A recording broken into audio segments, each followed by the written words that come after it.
Chapter 10. European Impressions.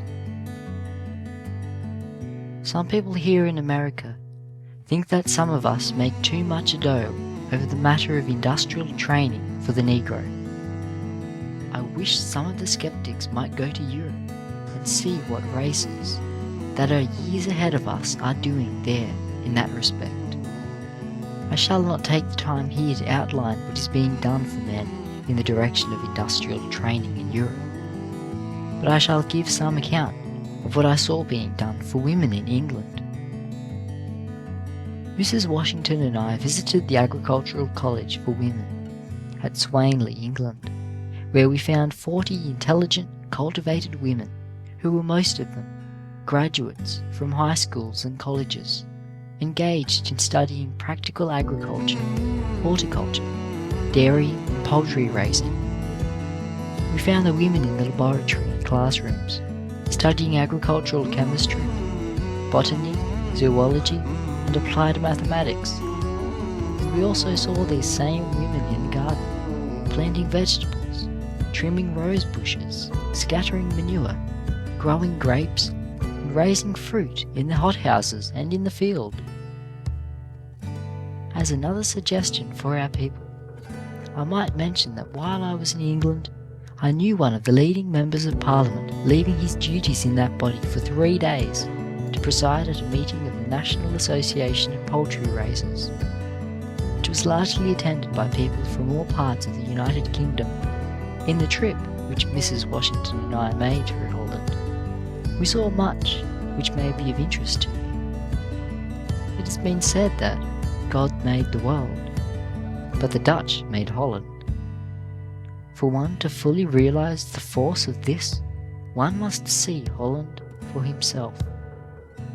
One of the best ways to see the interior of Holland in the peasant life is to take a trip, as we did, on one of the canal boats plying between Antwerp in Belgium and Rotterdam in Holland.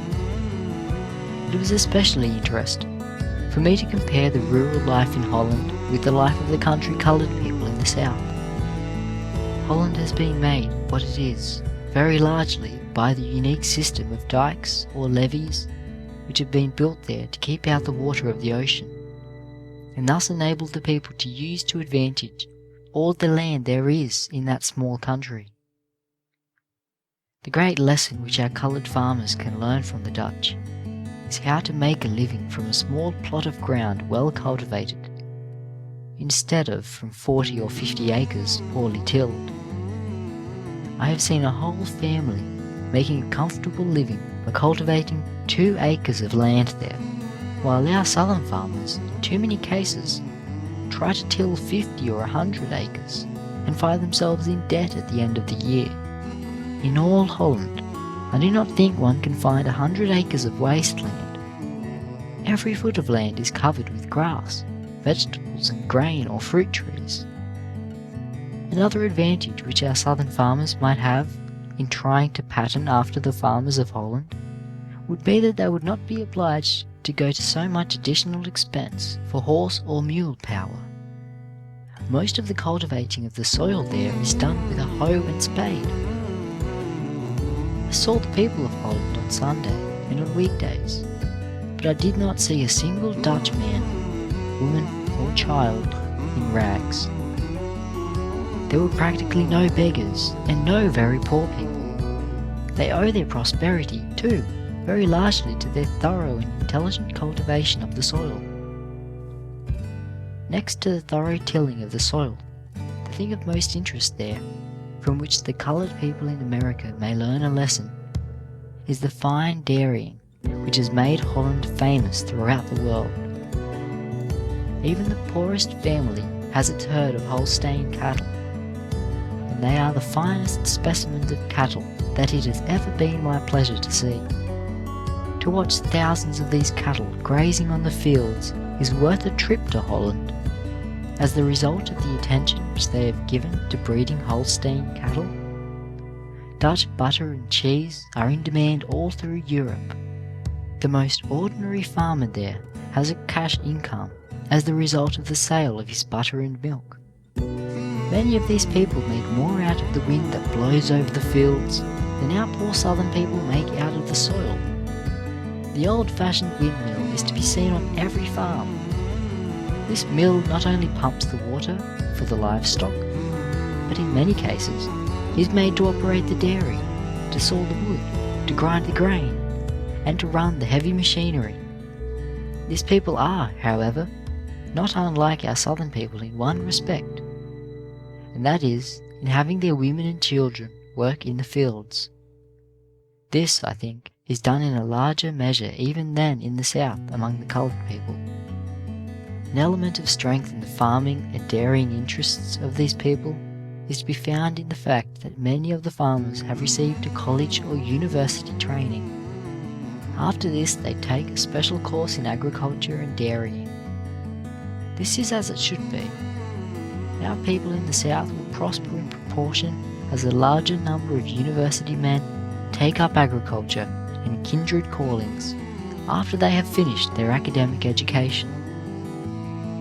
In the matter of physical appearance, including grace, beauty, and carriage of the body, I think our own people are far ahead of the Dutch.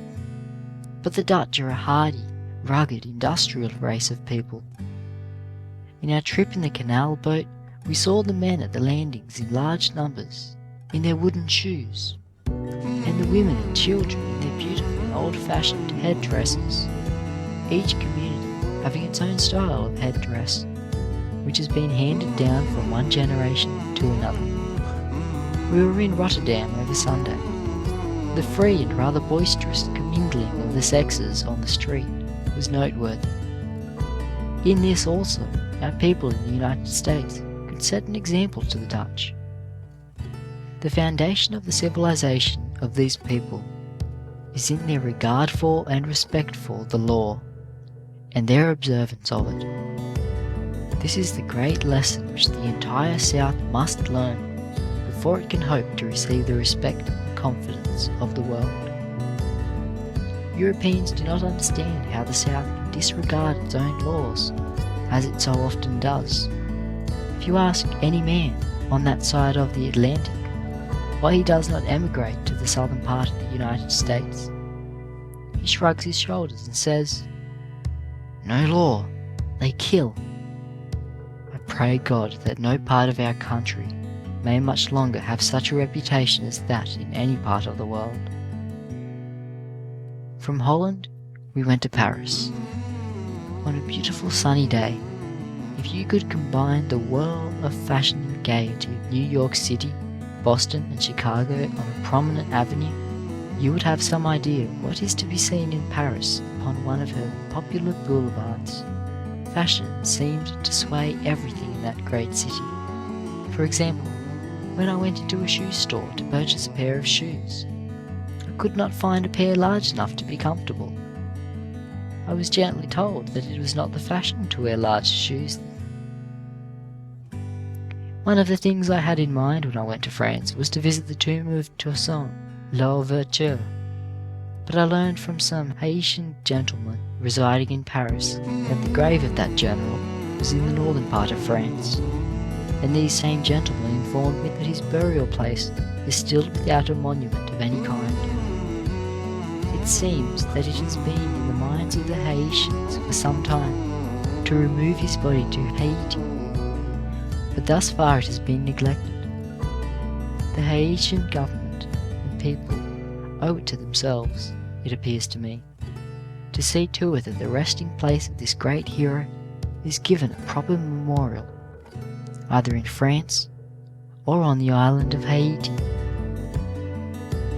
Speaking of the Haitians, there are a great many well-educated and cultivated men and women of that nationality in Paris. Numbers of them are sent there each year for education, and they take high rank in scholarship. It is greatly to be regretted, however, that some of these do not take advantage of the excellent training which is given there in the colleges of physical science, agriculture, mechanics, and domestic science.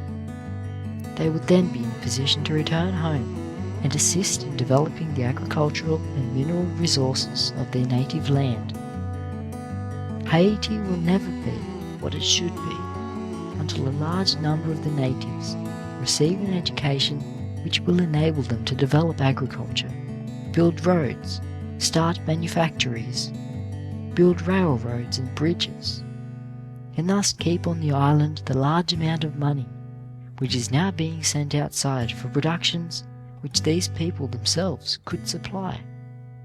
In all the European cities which we visited, we compared the conduct of the rank and file of the people on the streets, and in other places, with that of our own people in the United States. And we have no hesitation in saying that, in all that marks a lady or gentleman, our people in the South do not suffer at all by the comparison.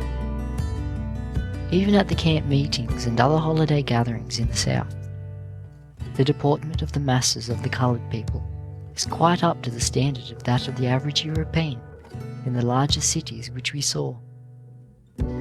I should strongly advise our people against going to Europe, and especially to Paris, with the hope of securing employment, unless fortified by strong friends and a good supply of money. In 1 week in Paris, 3 men of my race called to see me, and in each case I found the man to be practically in a starving condition. They were well-meaning, industrious men who had gone there with the idea that life was easy and work sure, but notwithstanding the fact that they walked the streets for days, they could get no work. The fact that they did not speak the language, nor understand the customs of the people, made their life just so much the harder. With the assistance of other Americans, I secured passage for one of these men to America. His parting word to me was, "The United States is good enough for me in the future." End of Chapter 10. European Impressions. Recording by Luke Sartor, Griffith, New South Wales.